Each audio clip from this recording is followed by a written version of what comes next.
प्रदेश में बरसात में बरसी आपदा से हुए नुकसान के बाद नदियों में खनन का मामला उठा, जिसके बाद क्रशर चलने पर भी रोक लगा दी गई।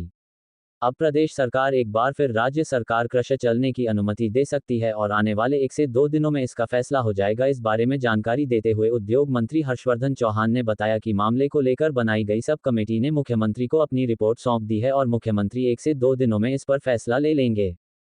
उद्योग मंत्री हर्षवर्धन चौहान ने कहा कि आपदा के दौरान नदियों के आसपास भयंकर नुकसान हुआ और कुछ लोगों का मानना था कि आपदा के लिए खनन भी जिम्मेदार है, जिसके बाद प्रदेश सरकार ने फैसला लेते हुए खनन पर निगरानी रखते हुए क्रशर बंद करने का फैसला लिया था। उन्होंने कहा कि इसको लेकर सरकार ने सब कमेटी का गठन भी किया था, जिसने मुख्यमंत्री को अपनी रिपोर्ट सौंप दी है।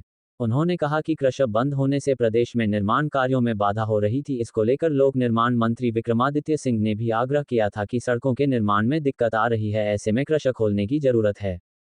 वहीं इस दौरान उद्योग मंत्री हर्षवर्धन चौहान ने नेता विपक्ष जयराम ठाकुर पर निशाना साधते हुए कहा कि भाजपा अपनी दुकान चलाने के लिए सरकार के विरोध में बोल रही है।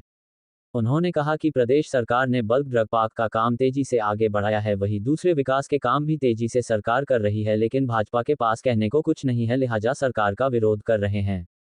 दरअसल नेता विपक्ष जयराम ठाकुर ने सरकार पर हमला करते हुए कहा था कि प्रदेश सरकार राज्य में विकास के कार्य नहीं कर रही है।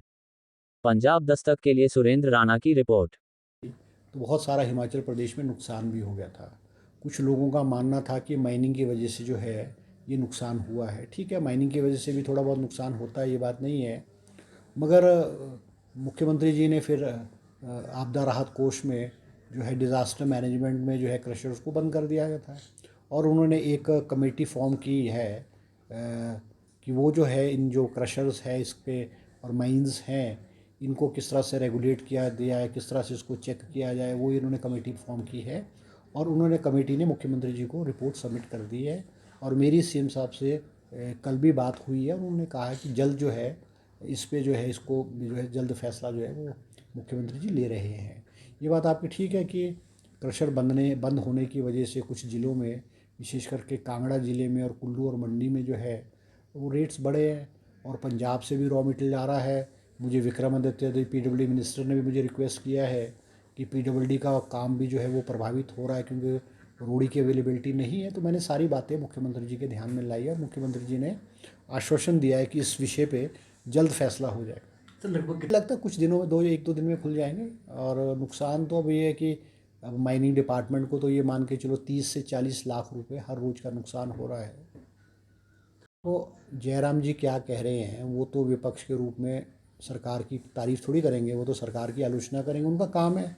अब उन्होंने भी अपनी राजनीतिक रोटियां सेकनी है, अपनी दुकान उन्होंने भी चलानी है, भारतीय जनता पार्टी ने भी चलानी है। मगर आप मेरे से भी प्रश्न पूछ रहे हो, हमने 1950 करोड़ रुपए का बलरक पार्क तेज़ी से आगे बढ़ रहा है। मेडिसिनल डिवाइस पार्क जो 350 करोड़ रुपए की लागत से है वो बहुत तेज़ी से आगे बढ़ रहा है। और बहुत सारी जो बिल्डिंग्स है, कॉलेजेस की बिल्डिंग्स है, स्कूल्स की बिल्डिंग है, ऑफिस की बिल्डिंग है, करोड़ों रुपए की लागत से हिमाचल प्रदेश में विकास जो है वो हो रहा है। अब ये बात बोलना कि भाई कुछ भी नहीं हो रहा है, ये तो मुझे नहीं लगता कोई तर्कसंगत बात है।